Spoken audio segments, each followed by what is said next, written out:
Good Sunday evening, everybody. Tonight we are talking about it's a big title. We're talking about psychological safety. Psychological safety for you and for your dog. What does it mean? How can you create it? What is the downside of not having it? I think it's probably the single most impactful thing on what is going to allow you to have success with whatever it is you're training in your dog. So I'm going to start by asking you a question. And that is, I'm going to find my question. Hold on.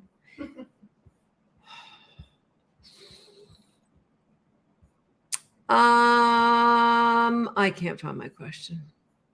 So let's instead give away some prizes.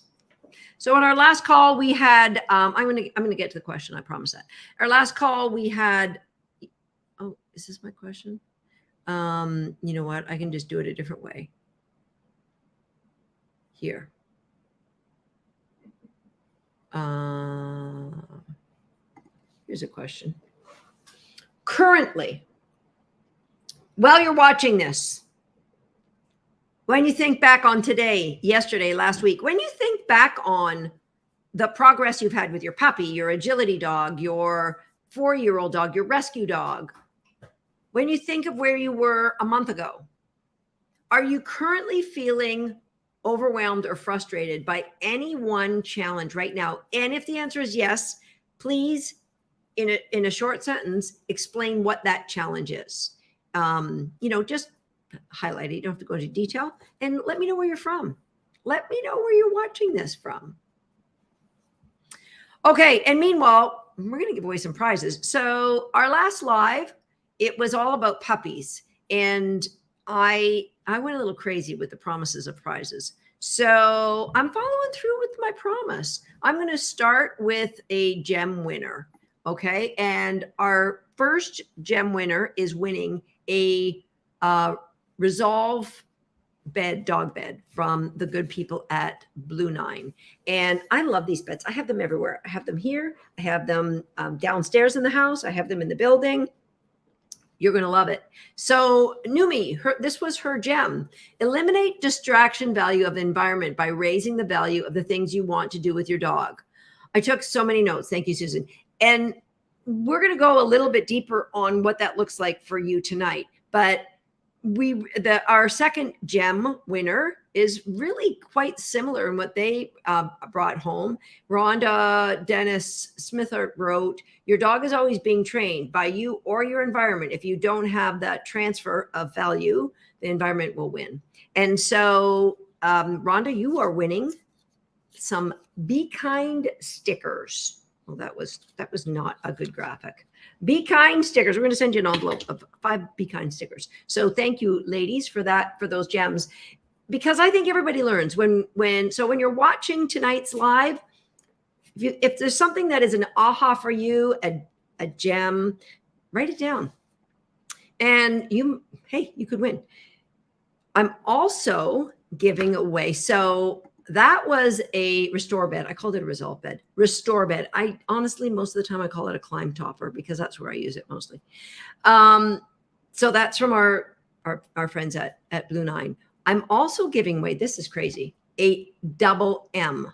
So a Double M is a toy I invented when my 8.5-year-old dog Momentum was a puppy.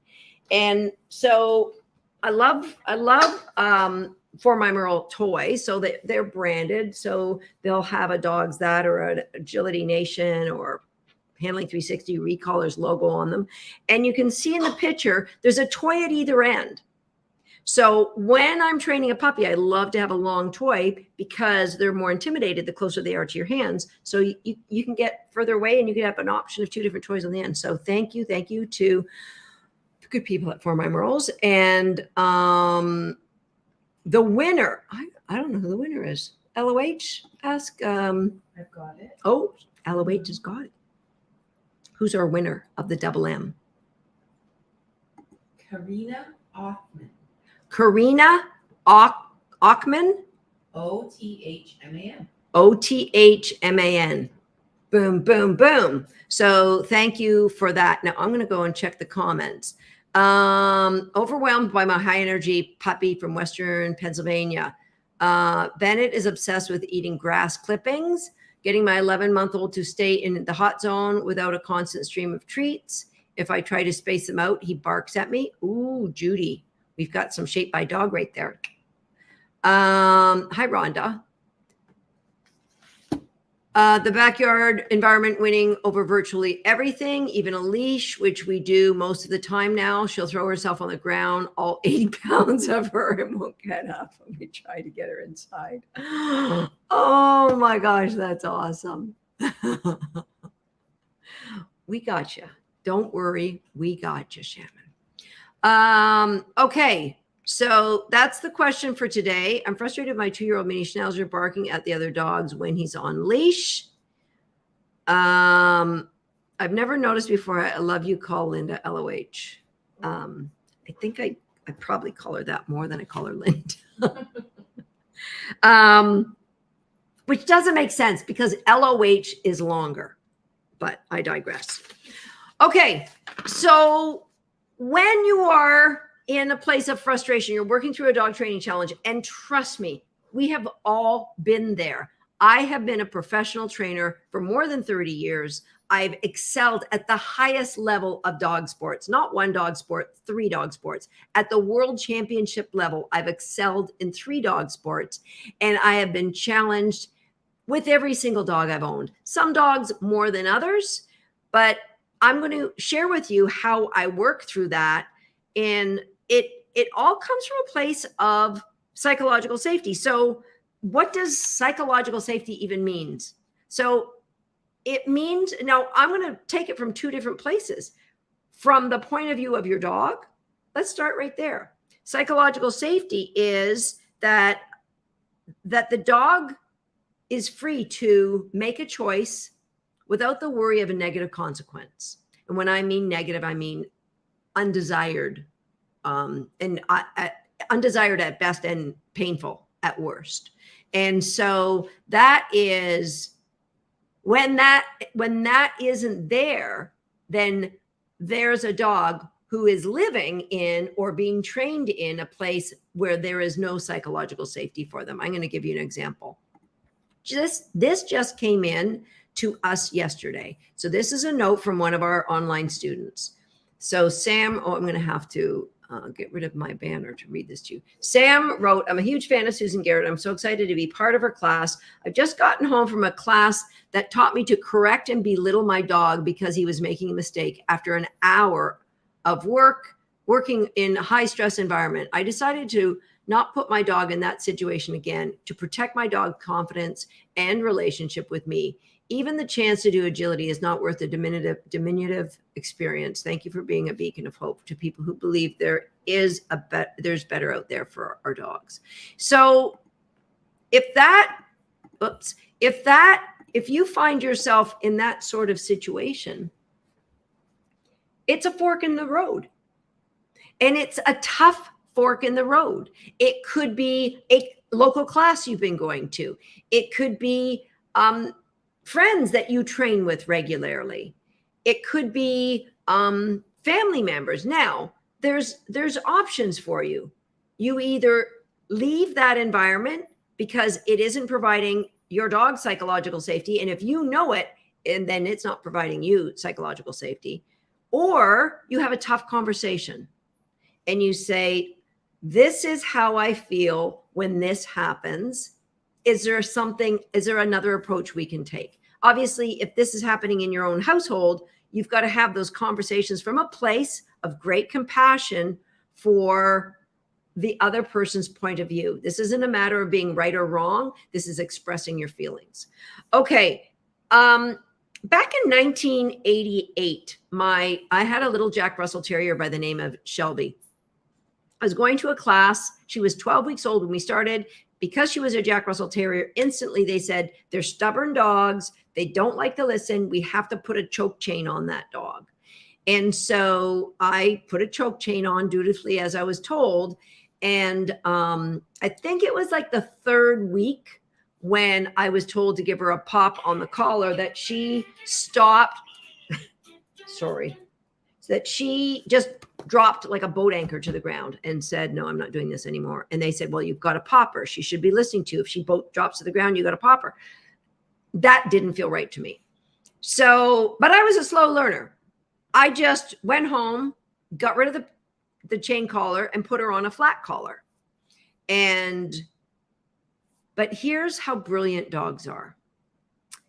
Anytime Shelby heard, now I don't know if you guys have ever been around a chain collar or used a choke chain, that when you go to correct, you bring your hands, in and then you pop, because if there's tension on the leash, you can't really pop. So you have to bring your hands in. When you bring your hands in, the chain runs through that loop. Anytime Shelby heard anybody in the class, any dog's chain run through the loop, she would drop. She would pin her ears, and she was telling me very clear, that ain't right. That ain't right. Now, it took me, that was 1988. It probably took me till 1992 before I was teaching classes there. And it took me till 1992 before I abandoned that. So Sam, I am so grateful that you are advocating for your dog, because the number one thing I share with people, if you listen to my podcast, you've heard me say this many, many times, you need to protect and grow your dog's confidence. Now, psychological safety from your point of view, from the human standpoint, is not too different. Are you in an environment that it's okay to take risks? It's okay to put yourself out there. It's okay to challenge, question. And in some situations, it's okay to be successful. Are you in an environment that those things are okay? Or does your questions, your challenges, your risk-taking, your success create an uncomfortable environment for you? And if you are, then I guarantee your opportunity to be successful is severely handicapped. Severely handicapped. So if your dog reacts, they're in a class and there's a big old black lab and they just don't happen to like big old black labs, and they react, and you are told, well, that dog needs a correction, then now we're creating an environment that isn't comfortable for either of you. Can you be curious and ask about, this is what I'm seeing. Here's why I'd rather not do it. Or is that not acceptable? I have seen in the sport of dog agility, students grow up, and when they get close to being as good as their instructor will no longer coach them. That is an ego problem. And so you will not get support any longer. Now for me, I always loved it when a student grew up and got to be really good, because that pushed me to be even better. Love that. Love that. And I think it also comes back or down to another question that I have for you.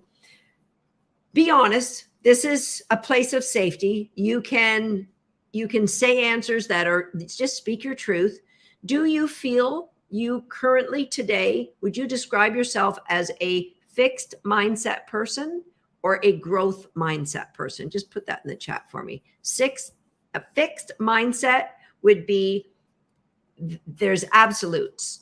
This is how it is. I'm going to share with you today, at the end of today, I'm going to share with you some of the things that I do in my routine that will help me overcome any of the challenges that may put you in a place where you don't feel psychological safety. Okay, so totally growth.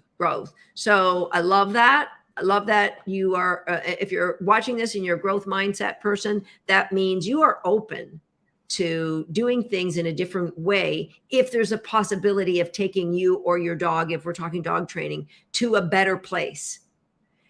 And better is defined only by you. So better doesn't need to be more successful. Better just means that maybe it's a more efficient training. Maybe there's more joy in the training, the way you do it. So there's a dialogue in YouTube about how safe it is in your environment. Oh, so this was from the comments. LJ wrote, I know recallers and the coaches have my back, so I truly don't feel overwhelmed, just grateful. And Sally said, money in the bank for the games you value, and put enough in, you can compete with the value of you can compete with the environment. And exactly. So there are no environments that should overwhelm you. Now, I don't want to belittle any of you that find yourself in an environment where you are overwhelmed. I'm just giving you hope that it doesn't have to be that way. It with a layered approach to what you're seeing, it can change. LJ said, same, Susan has given me probably too much confidence for my problems. Moments can be overwhelming and frustrating, but the journey ahead does not feel daunting. And that's awesome. That was a great conversation. And so what, so I want to give you the tools. I want to share with you the factors that I feel create psychological safety. And if you are taking your dog to a class, it shouldn't just be about it's close and it's cheap, because it actually costs you way more than the financial investment that you're making.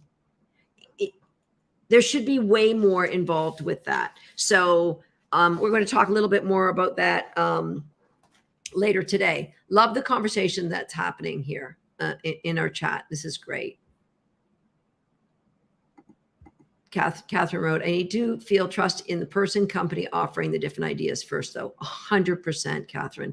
I believe that there needs to be belief in the person who is mentoring you, belief in the process that they are trying to walk you through. So do you believe that with a dog like you, with you training it, that you can accomplish what they're saying you will accomplish? You know, I paid an embarrassingly high amount of money one time, many years ago.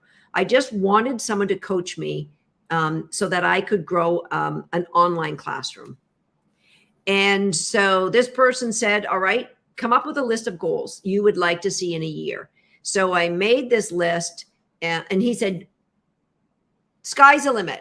Make this list. I made like this, you know, he said, include personal goals. So I put my fitness in there. I want to be the best shape of my life. I wanted to be able to help more people. I wanted to know how to get online. Boom, boom, boom. It was an embarrassing amount of money I paid this fellow for a year of coaching. At the end of the year, there wasn't not one single thing checked off the goal list that we had accomplished. Not one. And he said, so we're signing up for next year, right? And I'm like, dude, I believed in you the first time around. I believed that you were the person who could help me. I believed in my ability to do the work. I believed in your process the first time. I'm not going to believe the second time. So you've got to consider that, yes, growth mindset is great, provided you have a belief. And that is actually, when I talk about the factors that create psychological safety, that's one of them. The first one for psychological safety for me is connection. That do you have a connection with that dog? Number one, because it will be very difficult for that dog to feel psychologically safe if there is no connection. Not impossible, but there has to be some element of a connection. And there needs to be some connection with the person mentoring you before you can feel that safety to move forward and do the things that they're suggesting. Because, for example, in our online dog agility course, Handling 360, what gives somebody who has never been in one of our programs before, what gives them the confidence? Well, there's the fact that I've won so many world championships in the sport of dog agility. The fact that we have students that have been on so many world teams in the sport of dog agility, or the fact that there's so many different breeds that have had success with our programs. So all of these things, okay, now I can make that investment. Yeah, I connect with this woman. She has a bit of a potty mouth occasionally. I like that about her, and she seems to be, really good with the dog training stuff. So I'm in. I'm sure me running agility with my dogs and you being able to see it on video probably has an impact. So connection, number one. Number two is the belief, and that is you have belief in the process of whoever's educating you, belief in the mentor, belief in your dog. And this is the toughie. This is probably what myself and my coaches do the most in our online classrooms: instill belief in you, because there's so many obstacles that so many of us have to overcome. So when I was in Dallas or in Houston at an agility competition a couple of weeks ago, there was a junior handler. I think he was maybe a 10 or 12-year-old boy, super nice kid. And he came up to me on Sunday. Of course, I've never competed there before. And I haven't competed in the States for years and years. So he wouldn't know me. He came up to me and he said, I hear a lot of people talking about you here this weekend, and they say you're the best dog agility handler in the world. Is that true? And I said, when you think of the best dog agility handler in the world, how old would you think they'd be? And he said, 25. And I said, I think you're probably right. So I'm 62. I think I was amongst the best dog agility handlers in the world at one point, and now I'm amongst the best dog agility trainers in the world. And I could be the best. But at 62, I find it more difficult to believe that I would be the best dog agility handler in the world when there's kids that can run backwards faster than I can run forwards. So is that a limiting belief on my part? Maybe I got to work on that. But belief in yourself is far more important than anything else, because I can help you to believe in your dog. I can give you case studies of dog. You name me a challenge, and the environment was too big of a problem for you. Like, let me just find. I'll just pick anybody here. Here's Louie, one of our students. I'm just going to pick one.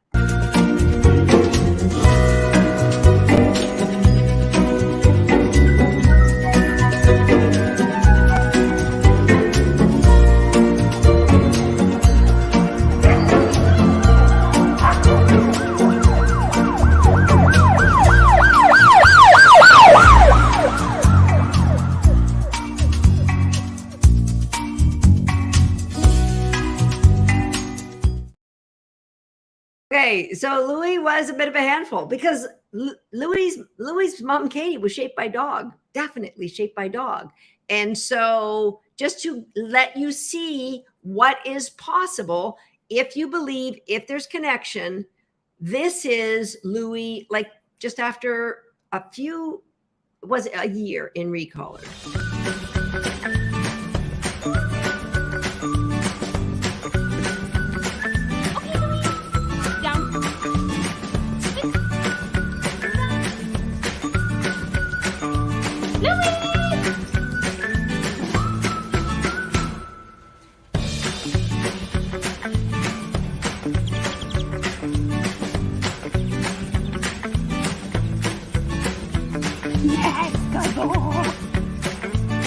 Oranges. Apples. Get it.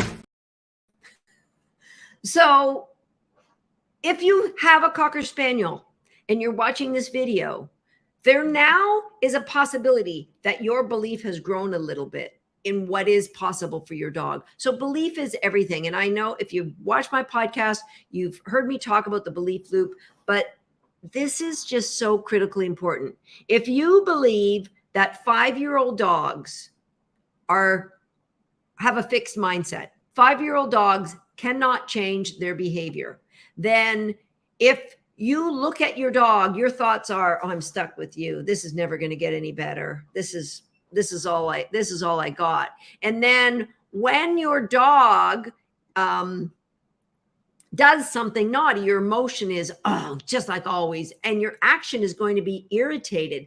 That's going to release a flood of stress hormones in your body. You don't need that, my friend. And then the results are your dog is not going to feel safe around you. And then they're going to get sneaky, which is going to keep fueling that belief that, guess what? 5-year-old dogs they're set in their ways. There's no way we can fix that. It's done. Rescue dogs change all the time. So age is not a barrier to your success. So yes, you have been shaped by dog, because what you've got now, and you could say it was a rescue dog, that's fine. It doesn't matter. That rescue dog is a reflection of your ability to let go of that dog's past, wipe the slate clean, and move forward. So you need connection, you need belief, and connected to those two is you need trust. So obviously you cannot take instruction or hand your dog over. Please don't hand your dog over to anybody unless they give you in great detail what they're going to do if things don't work out well for your dog. If the dog doesn't do what they expect, what will their plan be? Just a sidebar there. So it's got to be connection. It's got to be belief. It's got to be trust. You've got to be able to trust that it is a psychologically safe place to be in with your dog. So your dog has got to have that trust in order for them to be more relaxed in a training environment with you. And probably one of the longest lessons for me to learn was the realization that every one of you watching this right now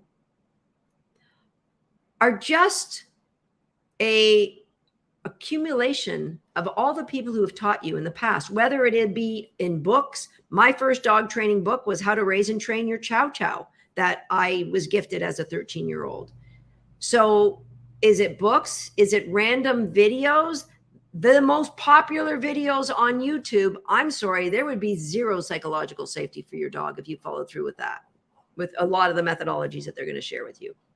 So each of you are just an accumulation of the experiences of the people you put your trust in to help you with your dog.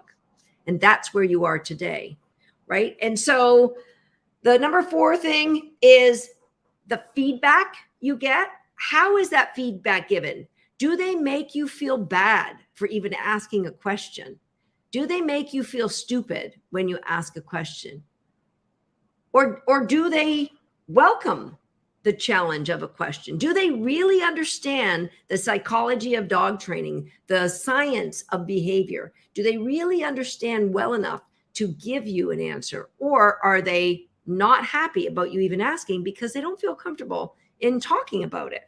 And number 5 point is the recognition you get, because your confidence, we got to protect and grow your confidence. So all of the top 4 are going to help protect your confidence. How are we going to grow it? We can't grow your confidence unless you're in an environment that's going to give you reinforcement and recognition for, well, that was a great idea. I love how hard you had to work for that, and you nailed it. Like, that's awesome. So those are the things that we're looking for, to constantly be feeding into how you feel safe and how your dogs feel safe. Oh, look at that. I forgot one important thing. Thank you. I am a gift bearer. I forgot to mention, we're going to have a prize on Wednesday night. Wednesday night at 8 p.m., we are going to have another live, and I'm going to give away, for anyone who shares tonight's live, I am going to be giving away a For My Merles tug toy.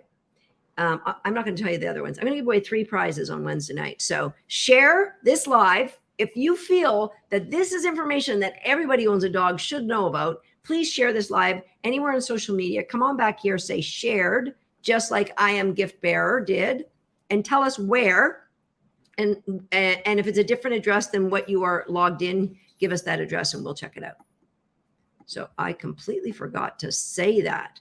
Okay, I got in the zone. I was just so excited about sharing everything. That probably mindset is one of my favorite topics to talk about, because nothing impacts your ability to move forward with your dog than feeling psychological safety. Nothing. All the confidence in the world. You could have all the confidence in the world. And if deep down inside, you still feel, for whatever reason, it could be the environment you're in, but if you deep down inside still don't feel you're worthy of the success you're looking for, you're not going to move forward, because that anchoring sense that you're not worthy is what's going to hold you back. And at the end of today, I'm going to share with you a process that I believe is going to help you with that. Okay. So if you go to the connection, if you and your dog start from a place, and all of the challenges you guys shared with me at the beginning, I love them. My 80-pound dog is just turning into a boat anchor on the walk. He won't go forward. All right. So where is your connection on a scale of 1 to 10? And if you take that dog now to a dog training class, then what can they do? Now, if they understand how to deal with the emotions of dogs, they understand how to recognize a dog that's in a state of dysregulation, and they understand how to grow that dog's confidence, you would be in good hands. But it's not as common as it needs to be that's going to be the situation. More often than not, you're going to go into a classroom where there's anarchy, there's dogs. If it's a puppy class, there's puppies going everywhere. And if it's an agility class, like so many people are running dog agility classes without a solid foundation of connection first. And so you're putting a dog in a place that actually they could get hurt. And so they end up with zero connection, and you're trying to teach them like down or get on the seesaw or weave. And so you're going to get zero clarity. And then now you've got a dog who is not really connected. They're looking at their environment for reinforcement, so they don't really understand what you're doing. And so now that dog's confidence is shrinking, because possibly they might get yelled at, blamed, corrected. And so what you end up with is a dog that is just, they're going to stress high and get the zoomies and run around, or they're going to stress low and they're just going to check out from the environment. What's the environment got for me today? Now, the opposite is focusing on connection in any of our classrooms, Homeschool the Dog, Recallers, Handling 360. Those are our 3 main classrooms. Any of those classrooms, that's what we're doing first. So we're dealing with, what is your challenge? Is your challenge that your dog is too hyper aroused, or is your dog just too distracted? We're dealing with that first, because you're meeting your dog where you're at. You're saying, I've got you. And your dog then says, okay, I can be connected to you because you now understand what I need. And that will lead to clarity. So your dog isn't wide-eyed all over the place. They're actually looking for you, which allows you to start teaching them things, which means your dog's confidence grows. You start coming together as a team. And then, and only then, will we add complexity to what we're doing and do things like, that's when for example, in our Handling 360 class, you might get to the 3rd classroom before you see any complexity. But what you've got is a connected dog who's just so over the top excited to do things with you, but yet completely self-controlled because of the clarity of those layers that went before. Versus what I see in the novice ring way too much is dogs that just get off the leash, break the start line, go running around, grabbing the things they love, the tunnel, or worse yet, visiting the gatekeeper or just sniffing, right? That is a dog who that complexity has been brought into their education long before the education or the clarity and connection was there. Okay, so that's what we're looking for. We want to create psychological safety. We're focusing on connection and belief and trust and feedback and recognition through reinforcement. And when you've got that, dog training is easy, right? You are like excited and listening to what your coach is saying, or you are, you are seeing progress from the work that you've done before. Does this make sense to you guys? Do you see how these layers are just so, so important for your dog and for you? We can thank one of our recaller students, a very talented artist by the name of Karen Hartnell, for that C-Train. She's amazing. Okay. So now I want to talk about what I mentioned off the top. First, I just want to talk about your training environment, because there's so many things that affect your ability. And I actually had a long talk with somebody recently at a trial, because I saw her, she was challenged with her young dog.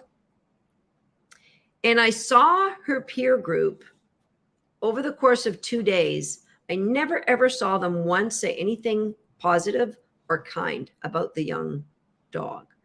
I only saw them making fun, calling the dog by the limitations that they saw, calling the dog names. I love him. He knows I'm joking. All right, so play a game with me right now. I'm going to say some words, and I want you to tell me. There's a vibrational energy in every word we say. So I want you to tell me, if you just write the words low or high. Low or high. I'm going to read you some words. I'll do it in 3. Grief, guilt, and shame. Do you feel in your heart? Just feel in your heart. Does that feel like a low vibration or a high vibration? Low or high? Okay. Low, low. In actual fact, the word shame has the lowest vibration, one of the lowest vibrations of all the words in the English language. And shame vibrates at 20 megahertz. All right. I'm going to give you a couple more. Fear and apathy. Low or high?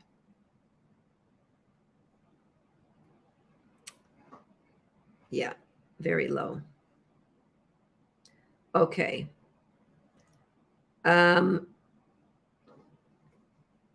Joy, peace, and enlightenment. Low or high? Joy, peace, and enlightenment. So, and the word enlightenment is the highest vibrational word. I think grace is actually higher.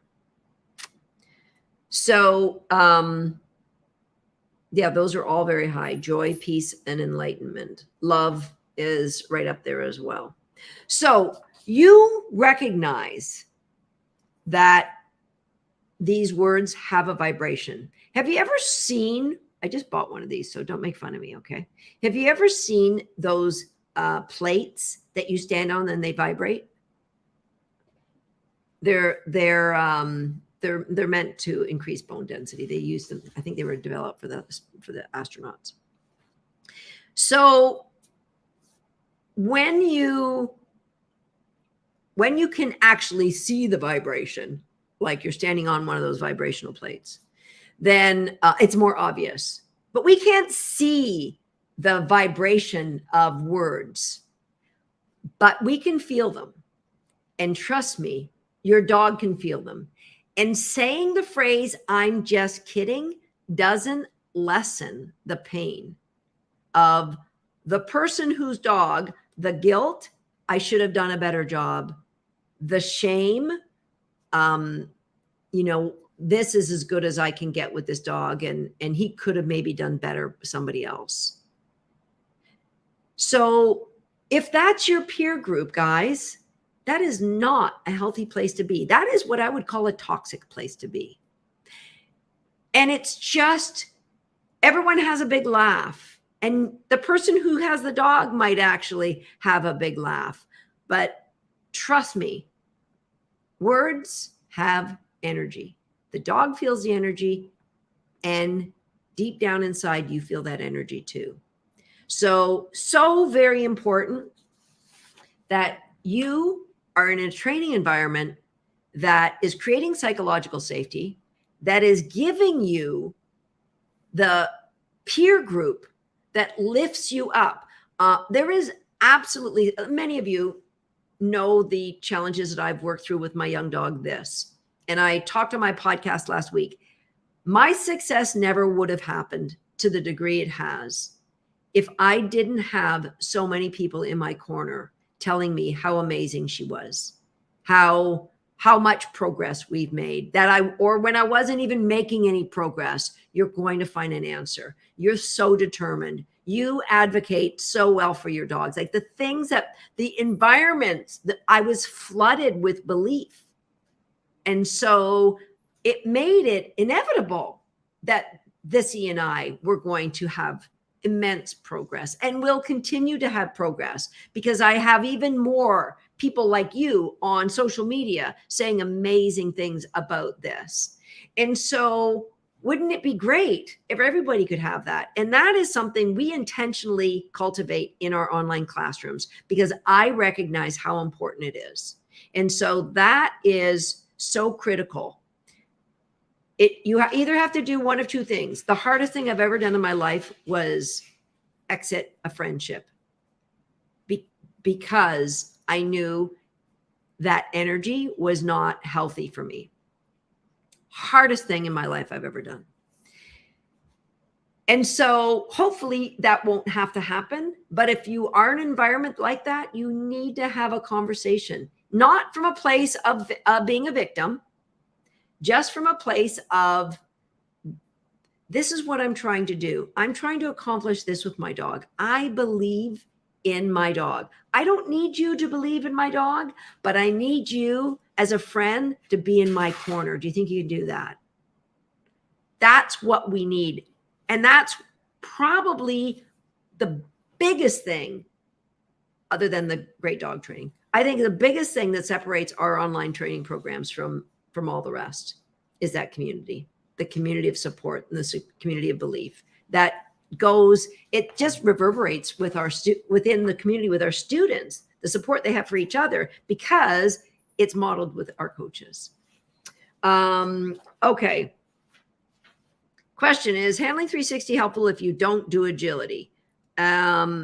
We have had people who had no intention of doing agility join handling 360. The first 3 classrooms would be very beneficial. I can think of one woman who had a rescue beagle. She had zero intention. She'd never even seen agility. Well, her dog was trained. She never did compete, but that dog was amazingly well trained. It was a great agility dog. Okay. Now, what I talked about at the beginning, this might be a bit woo for some of you, but take it down. Listen and, just tuck it away and try it. Try it for your crazy Aunt Susan. Just try it for a week. So here's what I'd like you to do. You're going to start a journal. I have so many of these, right? So this one is a training journal, I believe. So I have one that sits on my nightstand. I put these little tabs on my training journals. I have one that sits on my nightstand, and that is where I do my writing every single night. So I would like you to start a journal. You don't have to pay a lot of money for one. You can go to the dollar store if you want. And this is what I'm going to do. This is what I'd like you to do. Is you're going to, number one, write down in bullet point, don't go into detail, all the things that are weighing you down today. So you can do this. I do mine last thing at night. What are the things that are weighing you down today? What are the things that are troubling you about your dog? A lot of you have put that in the comments here. So you could just bullet point and write them all. Especially, I like doing this at night, clears my brain, and then I go to bed. I want you to question yourself, is that the real story? If that was the real story, what would you have to believe about yourself? And if you believe that about yourself, is that healthy? Is that helping you to live your best life? And if the answer is no, then I want you to take a deep breath and let it go. So here we go. Number 2, this is point number 1 is list all the things that have burdened you that day. Point form, ask yourself, is this true? And if it was really true, this person intentionally did this to me. My dog intentionally ran after this and did. If those were all true, what would then have to be true about you? And is it healthy for you to feel that way? Remember, we have to feel worthy. Boom, bring that up. So number 2 is you're going to close your eyes. Close your eyes, take 3 breaths, let that go. I like to do that. Just wipe it off. It's gone. Now, I literally put my hands on my heart for this part. I close my eyes and I just think about my heart, and I think about my day. Now, when I open my eyes, I write down all the things that my dog did amazing that day. At least 3. You might have 23. You can write 23 if you want, but just write. So point number 3 is just heart in your hands, take a deep breath, think about it. Point number 4 is write it all down. Write the things that your dog did amazing. Journal that. So many people journal the bad stuff. Journal the good stuff, my friends, right? Now, commit to 1 time in your next day when you will train your dog. Training can be 15 seconds. Everybody's got 15 seconds. And guess what? If you did 15 seconds a day, by the end of the week, you've done several minutes. I'm not that good with math to tell you exactly how many. And the final thing that you do is write down 3 things you're grateful for. 3 things you're grateful for. And that's your night. So a little bit of journaling. It takes me maybe 5 minutes at tops to do that. That's it. And even if you think Crazy Aunt Susan has really lost it tonight, just do me a favor and try it for a week. And come back and tell me, because I believe you are going to be in a better place. And if you do it for tonight, Sunday, and then Monday, and then Tuesday, you still have till Wednesday before you decide if you want to be part of one of our online programs. Handling 360 and Agility Nation for the agility people. Why don't I share this with you? Hold on. I'm going to share this with you. All right, so here we go. We've got Homeschool the Dog and Wag Nation. Wag Nation is a membership. Homeschool the Dog is a classroom. So a membership is just kind of got a la carte things in it. You can go in there now and there's, 20 or more tricks that you can pick and choose and to train your dog. That's the membership of Wag Nation. Now, normally together they'd be $417. And until Wednesday, we're closing on Wednesday, right? This is just because it's my birthday last week and it's our birthday week celebration. You can get it for $97. We won't offer this anywhere else for the rest of the year. So if this is something you're interested in, now's the time to do it.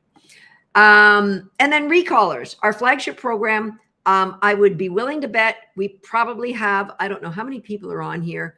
I bet you at least a third of them are in our Recallers program, because a lot of people, once they join, they just stay because the community is so supportive for all the dog training you're going to do for the rest of your life. And after the first year, we make it super attractive for you to stay for a long time, because I just like meeting new people and keeping them in my life.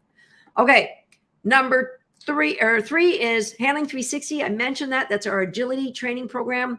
I promise you, you're not going to get better dog training anywhere in the sport of dog agility that will build the layers to build the confidence to help you and your dog soar in the sport of dog agility. We also have a membership in dog agility. That's everything that isn't handling.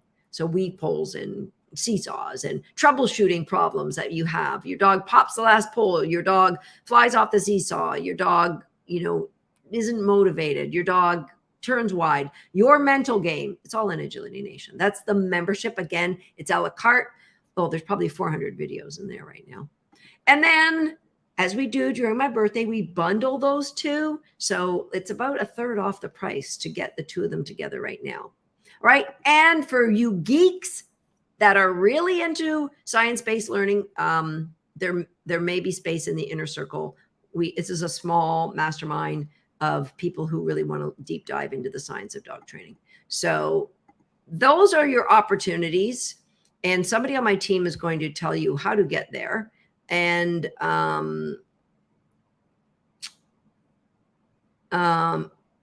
it's till Wednesday. Okay. And some of those things, H360 Lifer, love to see it. Is recallers, is that a D? Is recallers, it says recallers DH360. And Oh, is recallers and H360 with a 7-month-old, is that too much work for a Siberian? Larissa, we have had many successful Siberian stories. Probably Jenny Kerwick and her amazing Sib Electra, who won a regional in agility. Yeah, is amazing. So yes, we've had. I would suggest that you do recallers now. And if, when you see the progress in your dog, which you will at 7 months, you're going to have amazing progress. If you're ready for Handling 360 before it's available, you contact my team and say, yeah, my crazy Aunt Susan said I could join now. So that way, what I'm saying is just join recallers right now and really focus on at least the next couple of months on recallers and then make that decision. Can you talk about building connection and maintaining it when you have a busy lifestyle? Oh, that is a brilliant question. Bravo. So when I, back in the 1980s, went to my training class, they would give us a homework list of things we had to drill. Everything was lured, right? So lure and pop. So you lured the sit, you lured the down, you lured the come, you lured the heel. And when the dogs knew better, then you gave them a little correction. And so we were given this. And so I would run home from class every night and I'd get out my graph sheet. I didn't own a computer back then. Were computers even invented back then? I don't know. And I made lines. All right. Do this behavior so many times, this behavior so many times, this behavior so many times. I was obsessive. But it was work. It was work. But I'm just a person that works through things. What we have in all of our programs are games. So we give you the lesson plan. We give you the video, and then you put it into your schedule. Remember, in your journal, you're going to commit to one training session tomorrow, 15 seconds. In 15 seconds, you can play one of our games. In any one of our classrooms, there will be something that you can pick. All right. So obviously, we want you to go in order because they're progressive. And so we recognize people have holidays, people have weddings, people have kids that have to go to Little League and the dentist. So that's the great thing is you work it in, you schedule it in as an appointment in your busy life, but it's a commitment you're making to your dog. So you're doing that, and it might not even get to be every day. We've had success stories. One of our recallers who started with 2 young girls, and she could only do recaller games twice a week. She went on to become one of our instructors and now owns her own dog training school. Had no intention of any of that when she started with us. So it absolutely is something that not only fits into your busy day, but it fits into the style that you like to live. So I personally like to be up before 5 in the morning, and I like to be winding it down by 8 o'clock at night and in bed by 9. And so if that's you, we have instructors that are on all of those times because we have instructors in, I don't know, 5 different continents around the world. Our coaches are amazing. All right. So that's a brilliant question. Thank you for that. Any other questions while we are here? Gifting. Someone talked about gifting. Oh, gifting. So you'll notice if you go to dogzat.com/celebrate that you will notice that you can join any one of our classrooms or you could gift one of our classrooms. So if you know somebody who's a junior handler or, a veteran or a retiree that on a pension that you would like to gift one of our classrooms to somebody who's just been important to you in your life and they have a new puppy, but they would never dream of doing this, you could just click on the gift option and share that. Yeah. Natalia said, yeah, Natalia's got a very busy schedule. 5 minutes a day formula. That's what we used to call recallers, is the 5 minute a day formula. All of our programs can be trained in 5 minutes a day. Absolutely. Okay. Any other questions for me?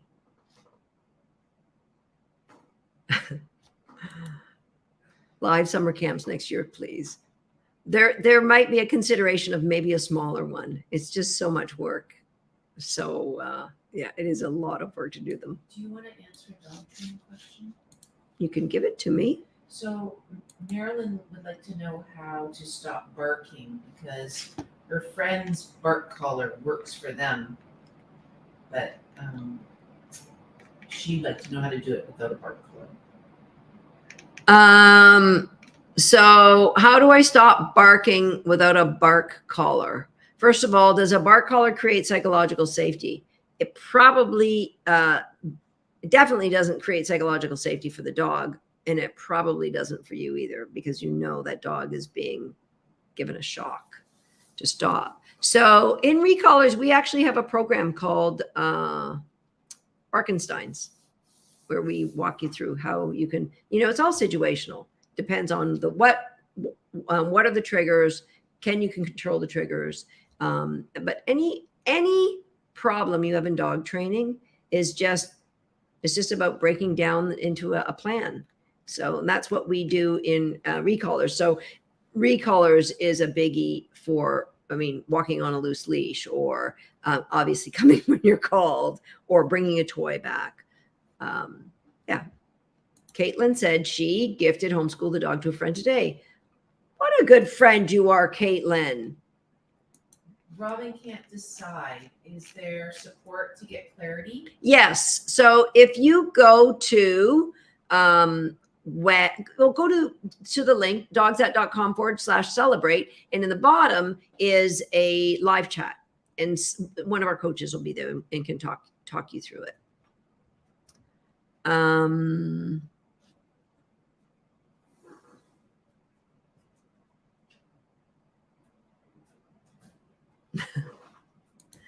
How do you know if your connection is building through the puppy teen phase? I feel like my puppy is a different dog day by day. Sometimes, like dog training is not like a linear path. So you might have to course correct every now and again.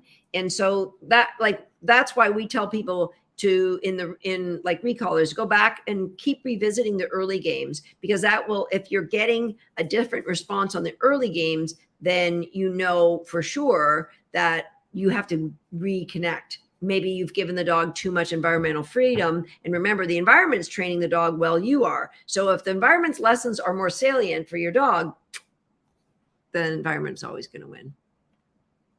Okay. Catherine said, barrier frustration was our biggest challenge in Recollars, helped solve the barking problem. Thanks to the coaches and Susan, of course. Thank you, Catherine.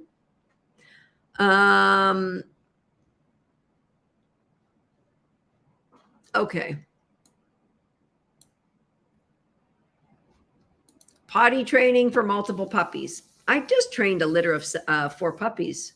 I potty trained them before they went to their new homes. So you can absolutely train multiple dogs. Lil J said the coaches are amazing, always there and always supportive. I must say, we've got some amazing coaches. They're super kind people, and they model the behavior that I'm hoping we're all putting out to the world with the way that we approach dog training. Okay, I'm going to sign off now, and I'll be back on Wednesday. But why don't we give away one share prize right now for tonight, and we'll give away another share prize on Wednesday. So let's give away a bed from, where's my little picture? Boom. Let's give away a Zentek cooling mat. It doesn't have to be Papillon size either. So we're going to give away a Zentek cooling mat. I'm going to get that name. But meanwhile, what I'd like you to do, obviously, go to dogsthat.com/celebrate. Check out the classrooms. If I'm your people, and if this is the kind of learning you would like for the next year, take a chance on us, because guess what? We have a guarantee. We only want people in the classroom that know they're in the right place, right fit for moving forward with yourself and your dog. Swagger, I didn't get the heart yet. I'm almost there. And also, if there was any gems that you wrote down or that came to you, I would love for you to go over and share them on our Facebook page, because then other people can learn too. I love when we give the bite-sized gems to the world. That'll be on the Facebook page. And then on Wednesday at 8 o'clock, I'll do another live, and that's at night, because I have a class Wednesday. And then I will give away more prizes, right? Do we have a winner for tonight's share? Just working on that. Yes. You can tell Swagger's ready to say goodbye. Watch, I'll probably just have to, I just have to put up the heart. He's going. Oh, dogs are brilliant at picking up patterns, aren't they? Okay.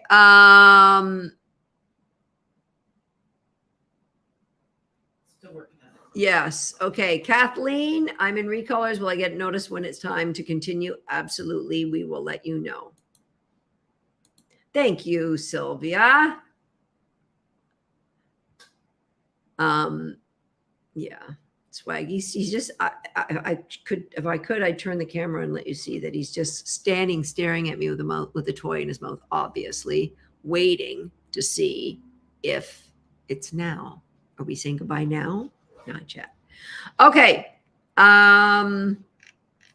So what we do is we take all the people that shared, we have to verify that that's the shares on their page, and we put it in a spreadsheet and then randomize it. And that's why I can't tell you right now who is our share winner, because it takes a little bit of time. Oh, that's so cool. Normally Swagger would set off the puppy, but played some games before the live, and she's now dead asleep. Super cute. So they'll announce it after? Who? Well, they can't have, I can't announce it now. I'm still waiting. Swaggeroni. I'm gonna check on. Can't go back that far. Okay, well, we're just gonna have to do it then. We'll do 2 shares on Wednesday. 2 shares and 2 gems Wednesday. Works for me. Okay, guys, and that'll give you more time to share. I'll see you on Wednesday at 8 o'clock. And meantime, check out the classrooms. I'd love to be the one coaching you in the next year. We'll see you.